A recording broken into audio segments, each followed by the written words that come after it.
그리스도의 삼중직에 대한 청교도들의 교리 계속해서 살펴봅니다. 이번 강의는 조금 기니까 여러분 집중해서 들으시기 바랍니다. 먼저 선지자이신 예수님에 대해서 살펴보겠습니다. 구원자 예수 그리스도는 선지자 직분을 행하셨어요. 속이는 문답 23문답을 참조하세요. 예수님은 어떤 분입니까? 예수님은 하나님의 말씀 자체이신 분이시죠. 하나님의 말씀 자체, 로고스, 그죠? 요한복음 1장 1절, 태초에 말씀이 계시니라. 그 말씀이 곧 하나님이시죠. 이 말씀은 이미 구약시대에서부터 선지자들 안에서 활동하셨어요. 그러니까 구약시대에 어떤 선지자가 하나님의 말씀을 전달할 수 있는 이유는 뭡니까? 그 안에 그리스도의 영이 활동하셨기 때문에 그런 것이라고 사도들은 설명하고 있습니다. 그런데 이 모든 날 마지막에 말씀을 온전히 순종하시는 선지자가 직접 되어서 우리들에게 나타나신 거예요. 그죠? 그러니까 선지자는 원래 하나님의 말씀을 전달하는 분이죠. 그런데 예수님은 어때요? 하나님의 말씀을 순종하시는 분으로서 하나님의 말씀을 전달하시는 분이 되셨다는 거예요. 그리스도 안에서 구약의 선지자의 모든 예언의 말씀들이 완성되고 성취되었죠. 그러니까 예수님이 역사의 주인공이고 구약의 완성자이십니다. 예수님은 모세가 처음 시작했던 그 선지자직을 온전하게 이루신 분이라고 할 수 있어요. 신명기에 보면은 모세가 나중에 나와 같은 선지자를 일으키실 것이다 이렇게 예언을 하고 있거든요. 그 선지자는 누굽니까? 물론 모세 이후에 나오는 여러 선지자들을 뜻합니다. 그런데 궁극적으로는 예수 그리스도를 뜻하는 것이에요. 선지자이신 예수님은 가르치신 내용을 다 실천하셨어요. 원수를 사랑하러 가신 분은 십자가에 달려 죽으시는 순간에도 자신의 십자가에 못 박는 그들을 위하여 언제나 기도하신 원수를 사랑하신 분이셨습니다. 아는 것과 행하는 일에 있어서 언제나 일치했기 때문에 주님의 가르침이 힘이 있고 권세가 있었던 것이죠. 여러분, 예수님의 비유가 왜 그렇게 사람들의 심금을 울렸을까요?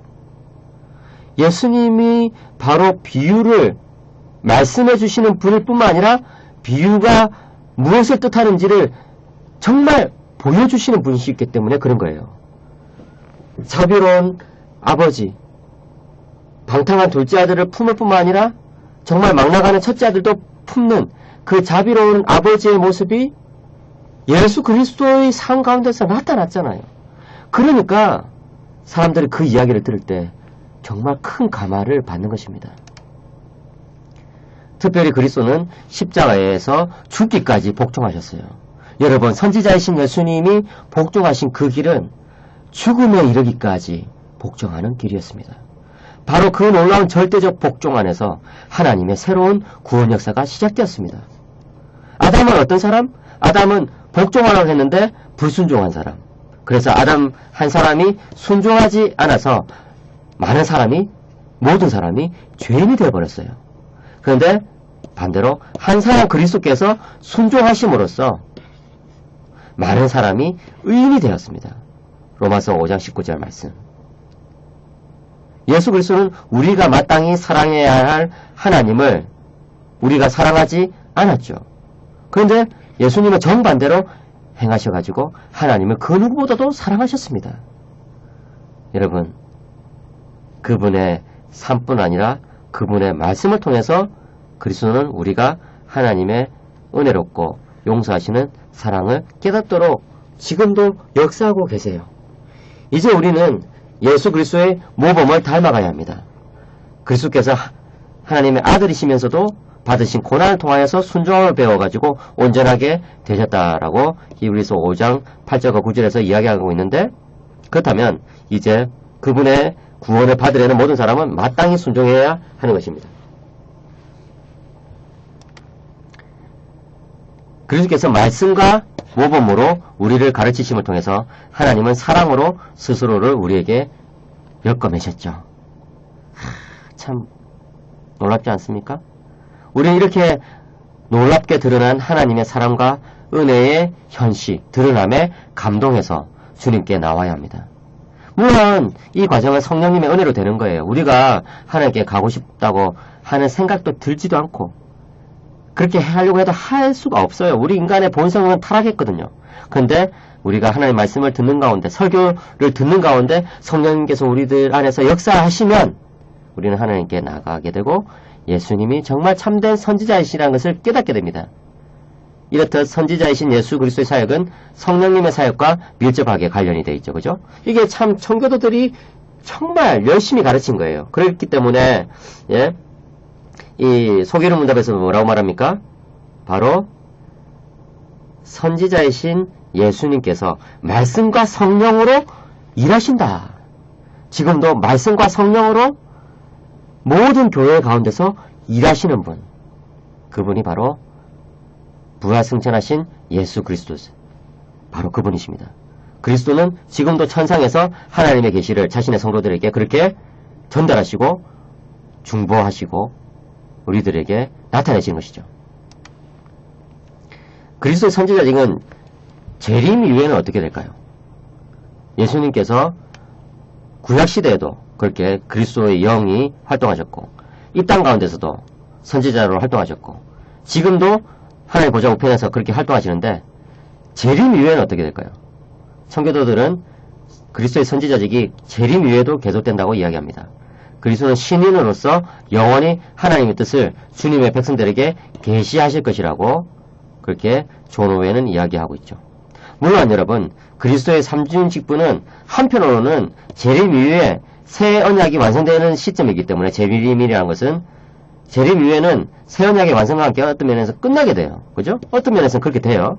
하지만 여러분, 그리스도는 하나님의 마음을 구속받은 자들에게 계시하시는 유일한 특권을 가지고 계시기 때문에 하늘에서도 그죠? 재림 이후에도 계속해서 선지자 직분을 감당하실 거라고 우리는 생각할 수 있어요.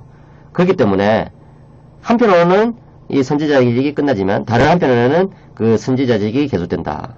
선지자 직분만 아니라 그리스도의 삼중직이 그러하다. 우리는 그렇게 생각할 수가 있습니다. 재림 이후에도 삼중직분은 계속된다. 꼭 기억하시기 바랍니다. 이제 제사장이신 예수님에 대해서 살펴보겠습니다. 소개론 문답 25문답을 보시면요. 청교도들은 그리스도께서는 제사장의 직분을 중보자로서 행하신다 이렇게 이야기합니다.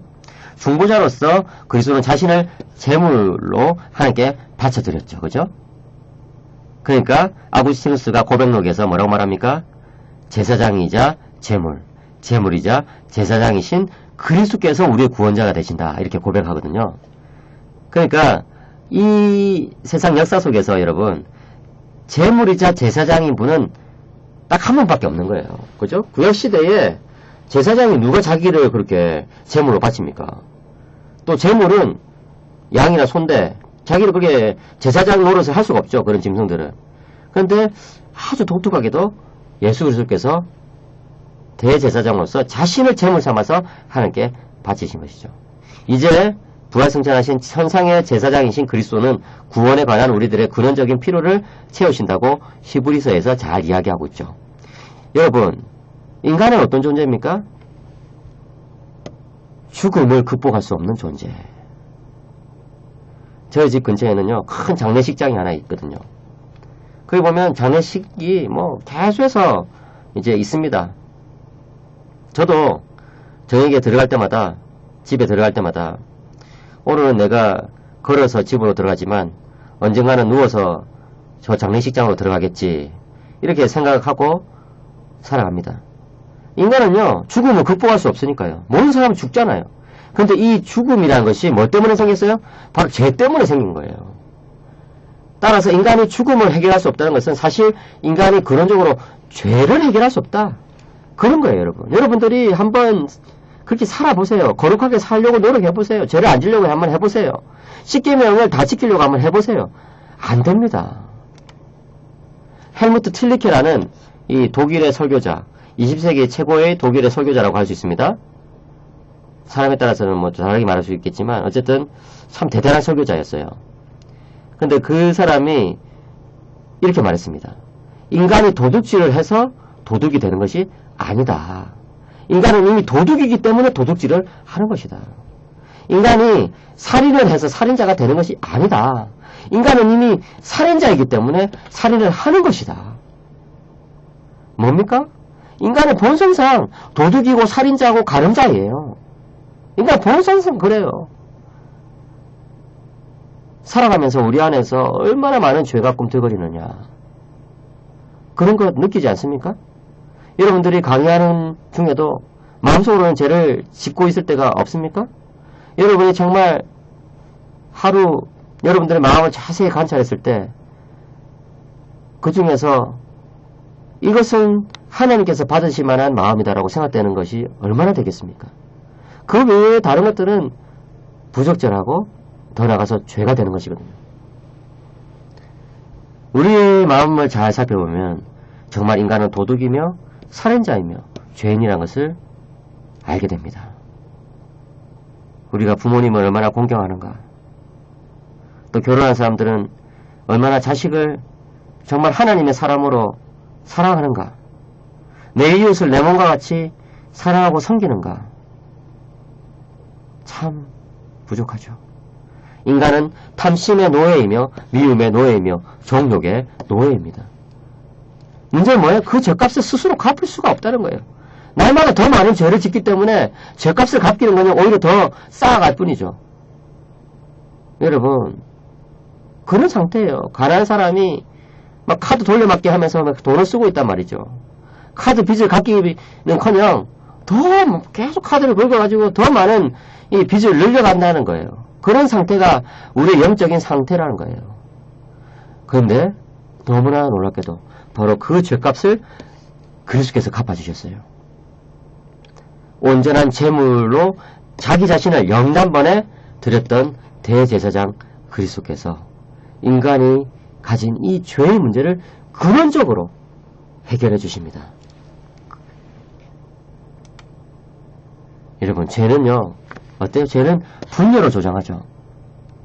하나님과 사람 사이에, 사람과 사람 사이에, 사람과 자연 사이에 끝없는 분열, 끝없는 이 갈등, 끝없는 이 균열, 담, 거리감, 이것이 바로 죄 때문에 생긴 거예요. 아담과 하와가 타락했을 때 제일 잘 볼 수 있잖아요, 여러분.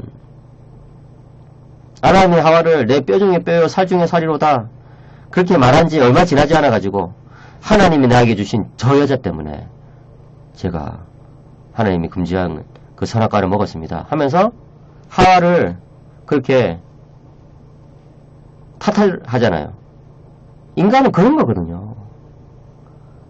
그래서 여러분, 돌아가셨던 오카노 목사님은 이 세상에 외로움이란 것이 언제 생겼느냐, 아담이 하와를 가리켜서 저 여자라고 했을 때 그때 외로움이란 것이 처음 생겼다, 이런 말씀을 하신 적이 있는데 참 마음에 와닿아요. 인간은요, 죄 때문에 분열이 계속해서 조장되고 있죠. 아담과 하나님 사이의 분열, 아담과 하와 사이의 분열, 아담과 그 땅 사이의 갈등과 분열. 그런데 예수 그리스도를 말미암아 이 모든 것이 다시 화해할 수 있게 되었어요. 아담 안에서 죄인이 되었던 우리 인간은 이제 예수 그리스도 안에서 죄의 지배에서 벗어나서 은혜의 지배를 받게 되는 거예요. 이 은혜의 지배. 여러분, 존 웨인이 쓴 중요한 작품 중에 죄의 지배와 은혜의 지배를 설명하는 작품이 있습니다. 어떻게 인간이 죄의 지배에서 벗어나서 은혜의 지배로 들어갈 수 있습니까? 예수 그리스도 때문에. 제사장이신 예수 그리스도 때문에. 왜? 예수 그리스도는 스스로 화목제물이 되셨거든요. 인간이 맺는 모든 깨어진 관계들을 다시 화목시키시는 그분. 여러분, 교회의 역사를 보시면 초대교회 성도들이 열광을 하거든요. 예수 그리스도 때문에 정말 너무나 기뻐하거든요. 감격의 눈물을 흘리거든요. 찬송이 그치지 않거든요. 왜 그래요? 예수 그리스도께서 주신 이 화해와 화목 때문에 그런 거예요. 예수 그리스도의 복음 안에서 유대인과 이방인이 하나가 되었죠. 그리스도 안에서 남자와 여자, 종과 자유자, 부모와 자식, 형제와 형제, 자매와 자매, 형제 자매, 다 그리스도 안에서 영적으로 연결되는 거예요. 하나가 될 수 있는 거예요. 정말 이것이 여러분 진정한 혁명이에요. 사도 바울은 마르크스가 일으킨 것 같은 그런 혁명운동을 벌이지는 않았지만 갈라디아서 3장 28절 이 구절 하나로 이 세상에 혁명의 폭탄을 터뜨린 것입니다. 그리스도 안에는 남자와 여자도 종과 자유자도 없다. 그런 구분이 없다. 그리스도는 우리 모두를 하나로 화해시키는 화해의 제사장이 되십니다. 죄는요, 여러분, 하나님에 대한 불순종과 불신앙을 뜻하죠. 그렇기 때문에 구원사역도 죄의 문제를 푸는 것이어야 돼요. 그리스도는 이제 우리의 불순종을 대신한 순종의 행동을 스스로 행하셨고 또 그것을 행하도록 도와주세요. 그리스도의 신실하심이 그리스도의 인격과 사역을 통해서 온전히 드러났죠. 예수님은 어떤 분? 믿음직한 분, 믿으신 분. 이것이 바로 그리스도의 신실하심이라는 의미인데 이제 이 구원사역이 그리스도의 제사장적 사역의 성취로서 드러난 것입니다. 그리스도의 제사장직은 제가 말씀드린 것처럼 once and for all 십자가에서 영단번에 완성되었죠. 하지만 사람이 회심하는 순간마다 예수님을 믿는 순간마다 예수님을 만나는 순간마다 그리스도의 제사장직은 빛을 발하는 것이 됩니다. 그의 제사는 영단번에 드려지지만 그것의 효력은 지금도 계속해서 주님 오신 날까지 계속해서 발휘되는 것이죠. 그것이 그리스도의 죽음의 놀라운 측면이에요, 여러분. 왜 한 사람이 죽은 것이 그렇게 모든 사람들의 죄를 대신할 수 있느냐? 믿는 모든 사람들의 죄를 대신할 수 있느냐? 그분이 바로 하나님이시자 인간이신 중보자이기 때문에 그런 거예요.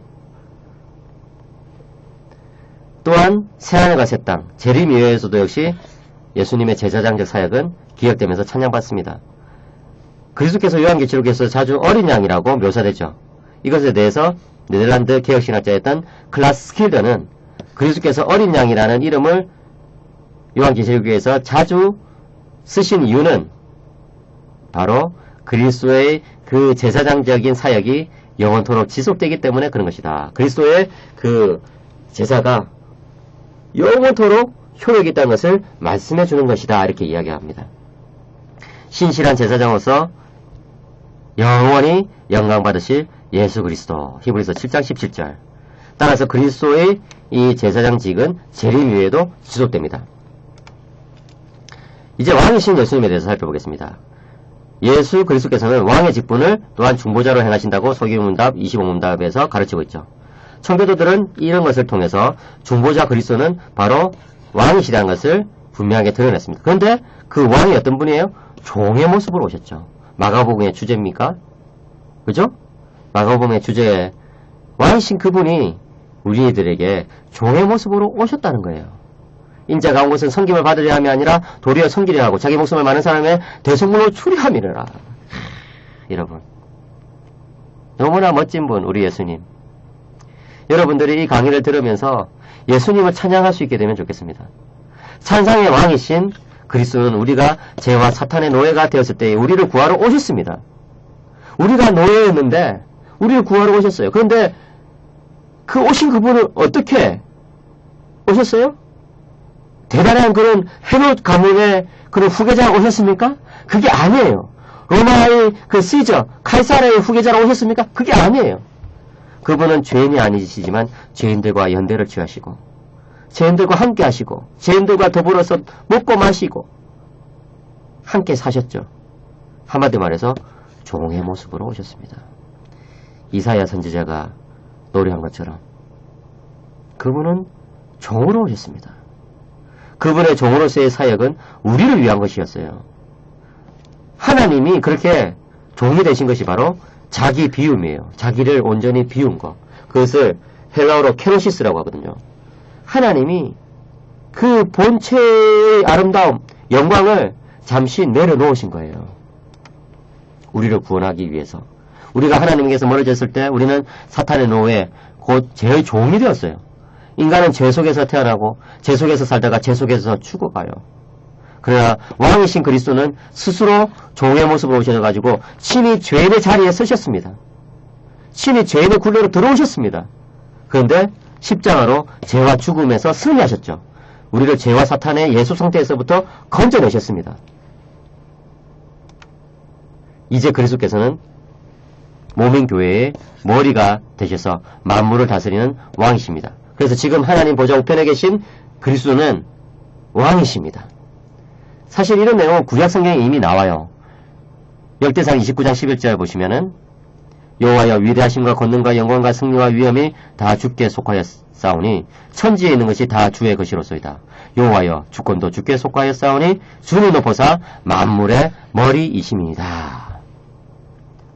이것이 신약시대에 와서는 그리스도의 우주적인 왕권으로 표현되고 있습니다. 골로새서 2장 10절 너희도 그 안에서 충만해졌으니 그는 모든 통치자와 권세의 머리시라.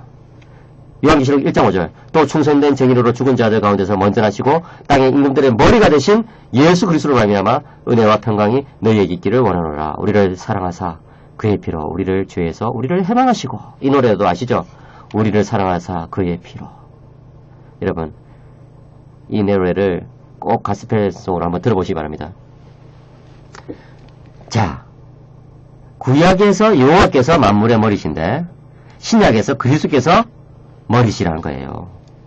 그러니까 예수 그리스도는 어떤 분? 하나님과 똑같이 왕이신 분이에요. 그런데 참으로 놀라운 것은 신약 성경에는요, 그리스도께서 만물의 머리가 되신다, 만물의 왕이 되신다 이런 표현보다는 교회의 머리가 되신다, 교회의 왕이시다 이런 표현이 더 많이 나와요. 이것은 만물의 머리가 되신 그리스도께서 교회를 몸으로 삼으셔가지고 주님의 왕권을 교회를 통해서 펼치는 모습을 가르치는 겁니다. 그러니까 여러분 교회의 영광이 거기에 있는 거예요. 교회는요 왕이신 그리스도께서 이제 세상을 다스리시는 방편이 되는 거거든요. 어디 나옵니까? 에베소서 1장 22절 또 만물을 그의 발 아래 복종하게 하시고 그를 만물 위에 교회의 머리로 삼으셨느니라. 그분은 누구예요? 그리스도. 그분이 교회의 머리가 되는 거예요.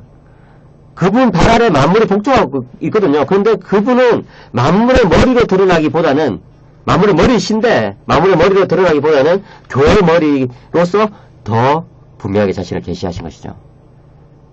그리스도의 종말론적인 사역이 끝나고 만물이 그리스도의 왕권에 복종하게 됐는데 이제 그리스도께서는 교회의 머리가 되셔가지고 만물을 다스리신 거예요. 교회의 머리가 되심으로써 만물의 머리가 되시는 바로 그리스도의 왕권, 그것을 여러분이 기억하시기 바랍니다. 그렇기 때문에 그리스도께서는요 그의 백성을 위하여 교회의 유익이 되도록 만물을 통치하십니다. 물론 그리스도께서는요 이 만물을 참으로 그리스도 뜻대로 통치하기를 원하세요. 세상의 모든 사람들에게 은혜를 참으로 이렇게 베푸시길 원해요. 그것을 아브라함 칼pe는 일반은총이라는 말로 또 표현하기도 했죠. 그렇지만 여러분 그런 보편적인 그리스도의 그 자비보다는 더 중요한 것이 뭡니까? 교회에 베푸시는 그리스도의 통치와 은혜입니다. 바로 그것이 모든 지상사역을 마치고 승천하신 예수 그리스도께서 행하시고 계시는 왕적인 사역입니다.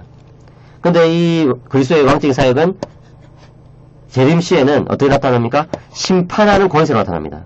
왕이신 그분이 심판자가 되십니다. 그래서 우리는 나중에 누구에게 심판받습니까? 하나님에게 심판받죠. 그런데 바로 그것은 예수 그리스도의 심판이라고 또 말할 수 있는 것입니다. 그런데 그 왕권은 재림 이후에도 여전히 지속됩니다. 재림 시의 심판과 그 이후의 통치에서도 성도들은 이제 어떻게 됩니까? 그리스도와 함께 세상을 심판하고 다스립니다. 이게 참 신비로워요, 여러분. 그 언급된 구절들 보면요, 성도들이 세상을 심판한다 이런 내용들이 나오거든요.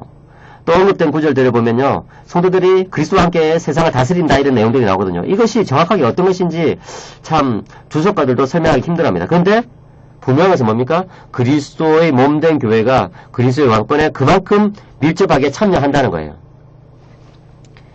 물론 여러분 고린도전서 15장 24절을 보면요, 그리스도께서 나라를 하나님께 바치신다 이런 표현이 나와요. 그렇기 때문에 그리스도의 중보적인 왕권, 중보자로서의 왕권은 재림 이후에 그칩니다. 그렇지만 그리스도의 본성적인 왕권, 그리스도는 본성적으로 하나님과 같은 분이기 때문에 본성적인 왕권은, 왕직은 재림 이후에도 지속된 거예요. 그리스도는 하나님이시기 때문에 메시아의 통치는 끝이 없죠. 태초부터 인간을 대리 통치자로 세우신 하나님은 메시아의 통치와 그에 참여하는 성도들의 통치를 통해서 그 계획을 완성해 가십니다.